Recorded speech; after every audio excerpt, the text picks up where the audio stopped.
अस्सलाम वालेकुम नाज़रीन, टॉप स्टार टेलीविजन की जानिब से मैं हूं आपकी मेज़बान अलीशा कुरैशी। उम्मीद करती हूँ आप सब खैर आफियत से होंगे। एक बार फिर मौजूद है आपकी खिदमत में एक मजबूर बहन के साथ इनकी जो भी दास्तान है ये जानते हैं इन्हीं की जुबानी। जी अस्सलाम वालेकुम। वालेकुम अस्सलाम। कैसी हैं आप, ठीक हैं? हाँ जी, शुक्र अल्लाह पाक का। जी मेरी बहन, ऐसी कौन सी मजबूरी बनी है कि आज आप मीडिया के सामने आई हैं? मेरे वालिद साहब बीमार हैं और मेरे घर का खर्चा नहीं हो पाता, इस वजह से मेरी मजबूरी है कि मैं आज आप लोगों के पास आई हूँ कि मेरी इमदाद की जाए। जी ज़रूर। जी क्या नाम है आपका? ज़ैनब। आपकी एज कितनी है? 22 साल उम्र है मेरी। और आप क्या करती हैं? मैंने 3-4 जगह पे जॉब की हुई है, लेकिन अब जॉब स्किप कर दी हुई वाले साहब की बीमारी की वजह से। तो जो आपके वालिद साहब हैं वो क्या करते हैं या पहले क्या करते थे? वालिद साहब रिटायर्ड फौजी थे, अब घर में ही होते हैं क्योंकि वो बीमार बहुत ज़्यादा हैं। उनको बीमारी ने घेर लिया, इसलिए बिस्तर पे पड़े हैं। वो रिटायर्ड फौजी हैं। तो क्या बीमारी है वालिद साहब को? वालिद साहब का ऑपरेशन हुआ है पहले अपेंडिक्स का, अब उनकी आंखों की बिनाई जा चुकी है, उसका ऑपरेशन होने है। उनका तरह तरह के इलाज करवाए हैं लेकिन कुछ नहीं बना। अब डॉक्टर्स ने कहा है कि ऑपरेशन ही होगा, लेंस डलना है आंखों में। लेंस डलना है आंखों में। तो आप कितने बहन भाई हैं? मैं एक बहन और एक छोटा भाई है मेरा, और वालिद साहब हैं घर में। तो आपकी जो वालदा हैं वो है? वालदा इस दुनिया में नहीं है। जी नाज़रीन, आप ये दास्तान सुन रहे हैं। जी मुझे ये बताइएगा कि अभी आपने जो जॉब वगैरह की है तो अब आप कहीं पे जॉब नहीं कर रही, या क्या मसला बना कि आपको जॉब छोड़नी पड़ेगी? पहली बात, वालिद साहब बीमार ज़्यादा थे, इस वजह से उनको घर में अकेला छोड़ना मुनासिब नहीं है। और जॉब इसलिए इस वजह से भी छोड़ी, और दूसरी वजह ये थी कि इस हालात में जॉब करना बहुत मुश्किल है। जॉब जहाँ भी करने जाते हैं लोग गंदी नज़र से देखते हैं, आवाज़ें कसते हैं, गली मोहल्ले में नंबर फेंक रहे हैं, आवाज़ें लगाते हैं, पीछे से मजाक करते हैं। इसलिए जॉब मैंने मुनासिब नहीं समझा कि इस हालात में जॉब हो ही नहीं सकती जैसे लोग आजकल हो गए हैं। जी तो घर का जो गुजर बसर है वो कैसे चल रहा है? आप की तालीम कितनी है? मैंने FA किया हुआ है और घर का गुजारा अब बहुत मुश्किल हो गया। लोगों के कर्ज़ई बन चुके हैं हम। बाबा के इलाज के लिए तरह तरह के लोगों से कर्जा लिया हुआ है, जो कि अब उतारना बहुत मुश्किल हो गया है। तो कितना कर्जा है आप पे? 1.5-2 लाख का कर्जा हमारे ऊपर हो चुका है बाबा के इलाज में ही, जो घर के रेंट वगैरह और उसके बाद घर के बिल वगैरह। तो आपका जो घर है वो अपना है या रेंट का है? घर रेंट का है। तो आपके जो रिश्तेदार वगैरह वो मदद वगैरह नहीं करते, आपकी हेल्प वगैरह नहीं करते? नहीं, इस मुश्किल हालात में कोई भी किसी का साथ नहीं देता होता है।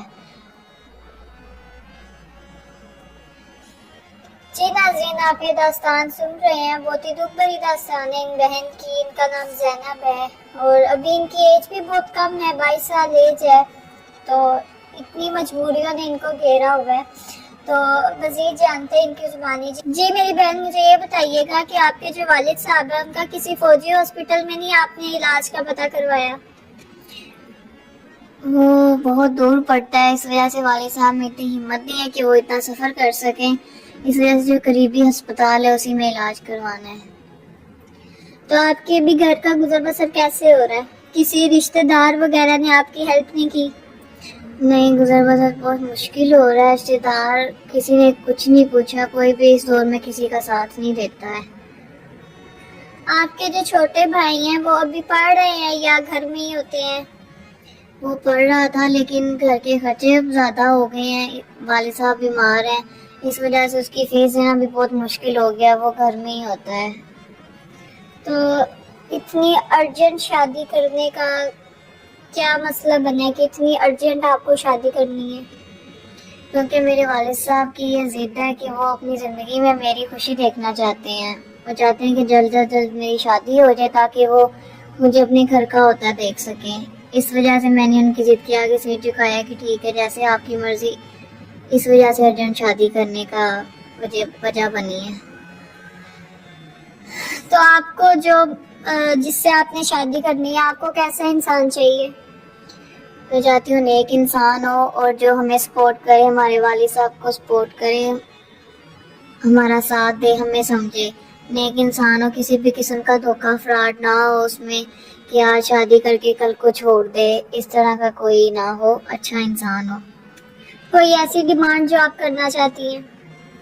میری یہی ڈیمانڈ ہے کہ میں اپنے والد صاحب کے ساتھ رہنا چاہتی ہوں, کیونکہ ان کو اس حالت میں اکیلا نہیں چھوڑ سکتی, اور نہیں تو وہ پھر مجھے اپنے گھر لے کے جائیں تو میرے والد صاحب کو بھی ساتھ میں رکھیں, کیونکہ وہ بہت بیمار ہے اور چھوٹا بھائی چھوٹا ہے, اس وجہ سے وہ بابا کا سہارا نہیں بن سکتا. جی ناظرین, آپ یہ داستان سن رہے ہیں, بہت دکھ بھری داستان ہے ان بہن کی. مزید جانتے ہیں ان کی زبانی. میری بہن مجھے یہ بتائیے گا, ہمارے پاس اوورسیز کا ہوتا ہے رشتہ, کافی بڑی ایج کے ہوتے ہیں, آپ کو بڑی ایج سے یا اگر وہ آپ کو باہر لے کے جائے اس سے آپ کو کوئی ایشو تو نہیں ہے؟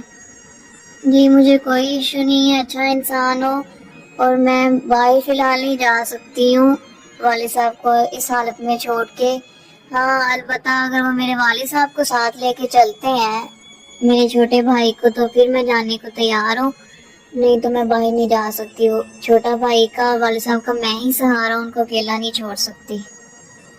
آپ کے بابا ریٹائر فوجی ہیں, ان کی کوئی پینشن آتی ہے؟ ہاں جی, وہ پینشن ہولڈر ہے, ان کو پینشن آتی ہے, لیکن اس سے گھر کی گزر بسر نہیں ہو سکتی, بہت کم ہے. اور والد صاحب کی دوائیوں میں بہت خرچہ ہو جاتا ہے, اور اب ان کا آپریشن ہونے, آنکھوں میں لینس ڈلنا ہے, اس وجہ سے بہت زیادہ خرچہ ہے. ہم لوگوں کے قرضہ ہی ہو گیا, لوگوں سے پیسہ لے لے کے. کتنا قرض ہے آپ پہ؟ ہمارے اوپر 1.5-2 لاکھ کا قرضہ ہے, گھر کے رینٹ میں جو چلا گیا ہے, گھر کے بلوں میں, والد صاحب کی دوائیوں میں لگ گئے ہیں. جی ناظرین, آپ یہ داستان سن رہے ہیں, 22 سال ان کی عمر ہے, اور ابھی بہت چھوٹی عمر ہے, اور اتنی ٹینشنیں ان کو دیکھنی پڑ رہی ہیں.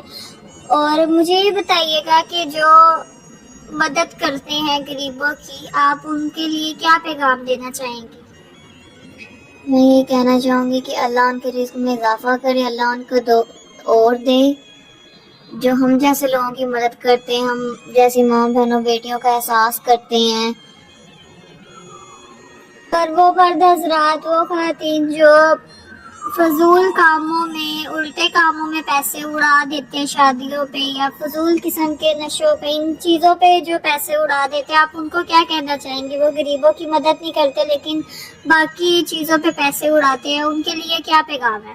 ان کے لیے پیغام ہے کہ لوگوں کو دیکھیں, غریب لوگوں کی مدد کریں, ان کا احساس کریں. ہم جیسے لوگوں کا احساس کریں جن کے پاس کچھ بھی نہیں ہے, جو کھانے کو ترستے ہیں, ان کا احساس کریں, ان کو جا کے دیں, نہ کہ آپ لوگ پارٹیوں میں یا ادھر ادھر پیسے اڑائیں, فضول خرچی کریں. ہم جیسے لوگوں کا احساس کریں جو بالکل مجبور ہیں, بے بس ہیں. اور آپ ہمارے تک کیسے پہنچی ہیں؟ ہمارے چینل کا آپ کو کیسے پتہ لگا؟ مجھے بہت سے لوگوں نے کہا تھا کہ آپ ماجد بھائی کے پاس جانا, وہ آپ کی بہت امداد کریں گے, وہ بہت اچھے ہیں. تو میں اس لیے آج آپ کے پاس آئی ہوں کہ آپ میری آواز جیسے دوسری ماں بہنوں بیٹیوں کی آواز لوگوں تک پہنچاتے, میری آواز بھی پہنچائیں. میں بہت مجبور ہوں, میری مدد کریں آپ لوگ. میرے والد صاحب کے علاج میں ہم لوگ بہت قرضائی ہو چکی ہیں اس وقت, آپ لوگ بہت اچھے ہیں. میں اپنے چینل کی طرف سے آپ کی کچھ ہیلپ کرنا چاہتی ہوں, یہ ہمارے چینل کی طرف سے آپ کی ہیلپ ہے. اور فی الحال مجھے اجازت دیجیے, ان بہن کے ساتھ پھر آپ کی خدمت میں حاضر ہوں گے. فی امان اللہ.